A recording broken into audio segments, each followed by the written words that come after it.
Hello, everyone, and welcome back to Bamboo Batu. Really excited to talk to you today about one of my favorite topics in bamboo, and that is the wisdom to be learned from bamboo. I really enjoy teaching people about bamboo, sharing knowledge about bamboo, and I also enjoy learning about bamboo.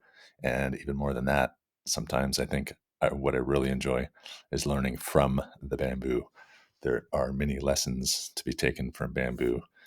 It sets a great example that we can live by, and bamboo itself can act as a teacher for us by the example that it sets, helping us to live our best lives.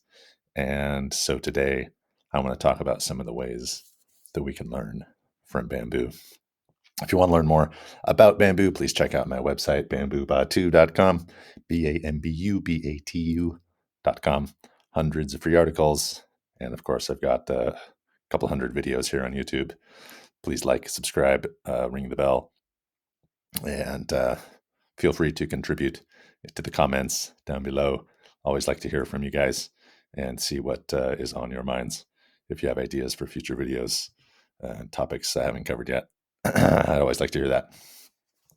So let's get into it. What can we learn about bamboo and from bamboo? That is, bamboo, one of the most well known features of bamboo is its combination of strength and flexibility.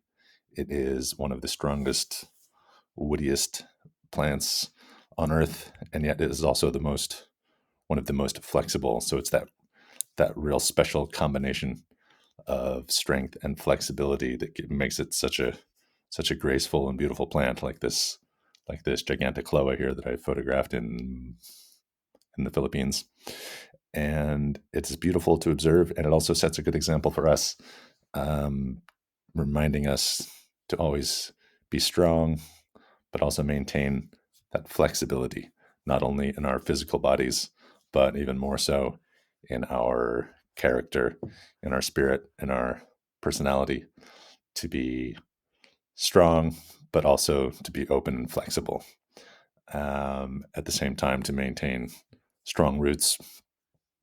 So it's important, if you're going to be flexible, also to have that strength. But if you're too strong, you become rigid. And so that combination is just so important.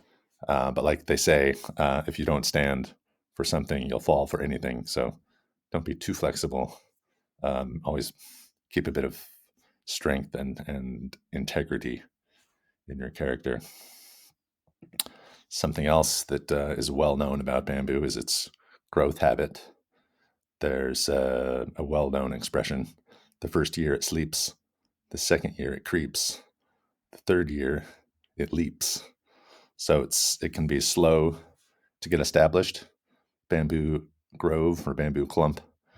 But once those rhizomes are established, it is an almost indestructible organism. And so there's a great lesson to be learned there about the importance of patience.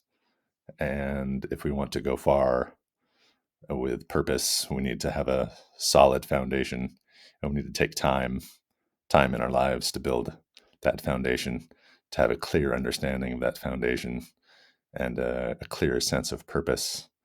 And only once we have that foundation and that purpose can we really do impressive things and make an important mark in the world, in our lives, and in our communities. And so there's a great lesson there to be learned from bamboo. Something else that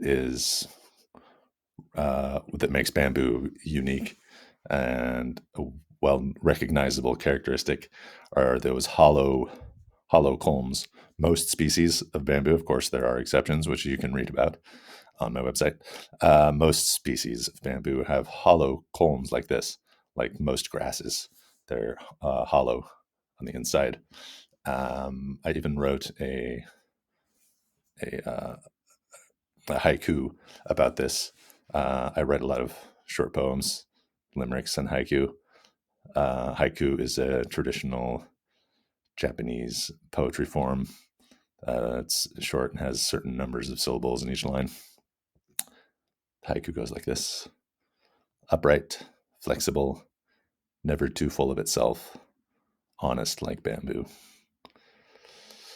So again, we're celebrating the strength, the uprightness, the integrity of bamboo, but also that flexibility, the ability to go with the flow, to bend in the breeze, to weather the storm when things are blowing in the wrong direction, not to be rigid and crack like other trees might do when the wind blows too strong, but to be able to bend, but again, not bend too far, because we have that solid foundation, that sense of purpose, that sense of meaning in our lives, and to be humble about that, not not too full of ourselves, but maintaining that humility, the sense of simplicity, being open to other opinions, other ideas, not filling every crevice in our soul, in our spirit, in our mind with fixed ideas that can't be shifted or altered in any way, not subscribing to some solid dogma, but being able to leave open space for new ideas. Both so this applies both spiritually and characteristically in our personalities, but also literally in the material sense, not to fill our homes, not to fill our garages, not to fill every nook and cranny with material objects, material possessions, but leave some space, leave some openness, leave space for spirit to move in our lives and not obsess over the material. And so that's we see that in bamboo. It's got that strong outer shape, that nice tube gives it the strength, the integrity. At the same time, there's all that space inside for the air to move around, which makes it flexible and easier to more resilient to weather the storms when the wind is blowing hard, and earthquakes and other adverse conditions. And that's something that we should all aspire towards, to be more flexible, to be detached from dogmatic ideologies, but to be open to different possibilities, different opinions, and not reject anything and say we don't have space for that. We're full. We can't put that in our lives. Or there's no space for that here. But if you're open and have that space like bamboo does inside, then you can make room for new ideas, new thoughts you hadn't considered, new ideas that you might disagree with most of the time, but to keep space for the different perspective and recognize other ideas might be valid, even if they're not philosophies or ideologies that you subscribe to. Be able to recognize them as valid and not reject them outright as stupid, evil, and worthless, etc. Like so many people do in this day and age when they come across something they disagree with, they just shut down completely. And if we follow the lessons of bamboo, we don't have to think like that. We don't have to live like that. So being open and holding that open space, letting in new ideas, expanding our comfort zone into areas that we haven't always been comfortable with, ideas that we don't necessarily approve of, and just being more flexible and not being too attached to fixed ideas, but being more humble, acting with humility without shutting down. Some really valuable lessons in life that we get from bamboo here. And some other lessons. What else do we know about bamboo? One of the most important characteristics of bamboo in this day and age, with all the climate crisis that we're facing, is the way that bamboo takes CO2 out of the atmosphere and turns it into oxygen. A really important thing that all plants do. Bamboo does this really well because it grows so fast. It has a very high metabolism. So it's converting a lot of CO2 into oxygen as it grows. So it's really important for forestation projects and carbon removal projects. This ability to take something negative from the atmosphere and put back something positive. And that's another great example for us. We live in a world that we can't control. We're surrounded by all kinds of different inputs and different environments, different atmospheres that we can't control what we encounter in the world. And I like to divide it into inputs and outputs. So we can't control the inputs. We come across negativity, envy, jealousy, anger, greed, all kinds of negative things. Of course, we come across plenty of positive things too. I'm not trying to rain on our parades and speak too much doom and gloom, but of course, among all the other things that we encounter in life, there's some negative things that we don't like, that we don't want to deal with, and we can react. We can lash out and respond to negativity with more negativity, or we can accept, um, maybe not accept the negativity, but take it in stride and recognize that those inputs, we can't control what we take in and what we encounter, but we can control how we respond, our outputs, what we put into the world, what the world gives us. The world gives us what it wants to give us, and what do we give back to the world? That's where we have a choice. So, are you going to respond to negativity with more negativity, increasing the negativity in the atmosphere, increasing the crisis of the atmosphere of the global um, conditions that we're in, or will we respond with positivity, with tolerance, with generosity, with patience, and improve that climate, improve the atmosphere, improve the world that we live in, the global conditions, by contributing something positive, taking something negative, inhaling the CO2 like bamboo does, and releasing something positive like oxygen. Of course, this is all very metaphorical. As animals, we inhale oxygen and we exhale CO2. So don't take this too literally. Um, but I think I made my point. It's about living with the negativity and responding, taking what we can't choose, our surroundings, and making an active choice in how we respond, taking that negativity and responding with positivity.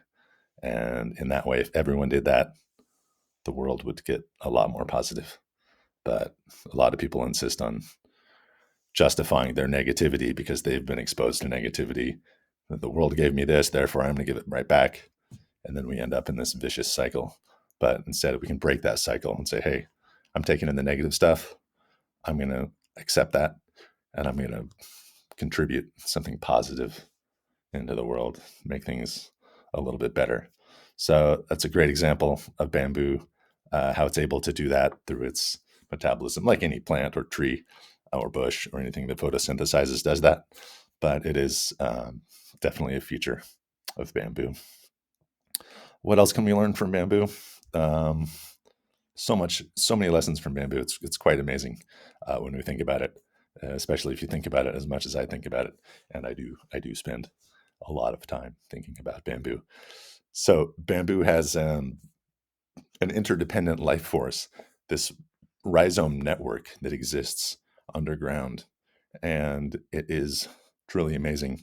So each pole that we see, the pole itself, sometimes people who are less familiar with bamboo, they will refer to that as a bamboo tree, or it looks like an individual organism.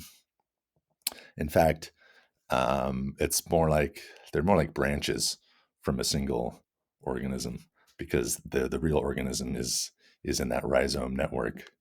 And so if we realize in a similar way that we're part of something much larger, that we are all, on the one hand, we're individuals, but on the other hand, we are members of a much larger unit, like organs within a larger organism, like cells within a larger body.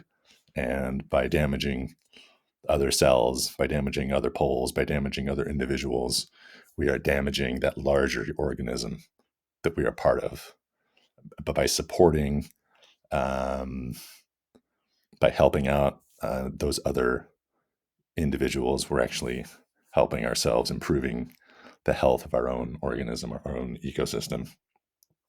And so this is a really important concept to recognize, which is really well illustrated by the way that bamboo grows in this community of culms that are actually part of a single organism. And so it's really important to take advantage of that sense of community to improve ourselves, also contribute back to that community to help others. And at the same time, while we're part of this community, we're also individuals, and we have to recognize the importance of our individuality, the importance of our own unique path and purpose in this world. We have to strive for the sunlight. Every bamboo culm is competing to reach the sunlight. And by doing that, the poles get taller and taller because they're all, in a way, competing with one another. But it's a healthy competition because, again, they're all part of a single unit, a single organism, but each striving in its own way to reach that sunlight. At the same time, each culm, each individual casts its own shadow, and to be aware of that shadow is another important challenge in life. And it's just so fascinating. I find it so fascinating what we can learn about ourselves when we look at something else. Sometimes it's hard to look in the mirror and really know objectively what you're looking at. But if you can deflect, look at a third unit, hold that mirror at a 45-degree angle, look at something else like bamboo, and see it's crystal clear how life works, how organisms compete and cooperate at the same time. How this paradox of strength and flexibility, of community and individual, of purpose and hollowness, emptiness. It all stirs together to create this beautiful kaleidoscope of life that we live in. I hope you also find it fascinating. One more lesson to learn from bamboo, and the most important thing about bamboo is the part that you don't see. Those rhizomes that we talked about earlier, that rhizome network, which is thriving underground, that is the real source of life in the bamboo. If you cut down a bamboo pole, one of the beauties of bamboo is its sustainability, its renewability, is in the fact that that life force is underground. So if one pole is removed, the life force is still there in the rhizomes, and you can, if you harvest it intelligently, sustainably, responsibly, you can harvest something like 20 to 25% of the culms every year and maintain that really healthy underground rhizome system. And it's much the same with humans. We see something on the surface about another person sees what's on the surface from us.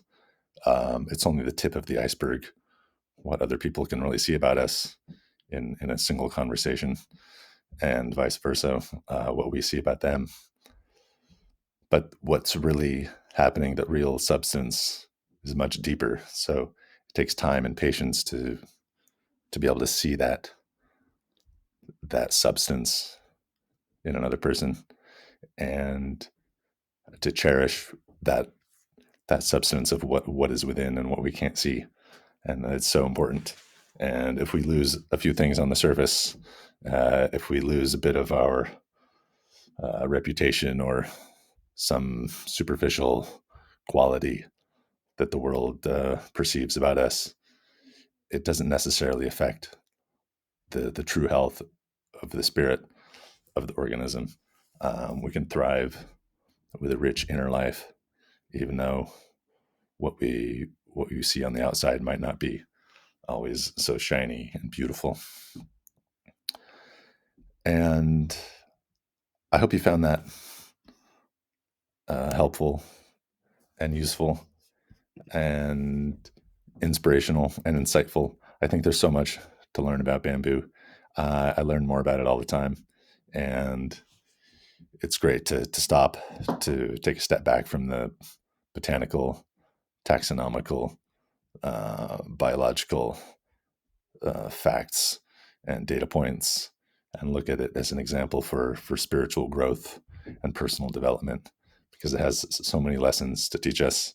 And I hope you're able to take some of these lessons, apply them in your own lives, and never stop learning about bamboo, never stop learning about yourself, never stop learning about others in your community, and go out and live your best life. Thanks a lot for watching. We'll see you next time.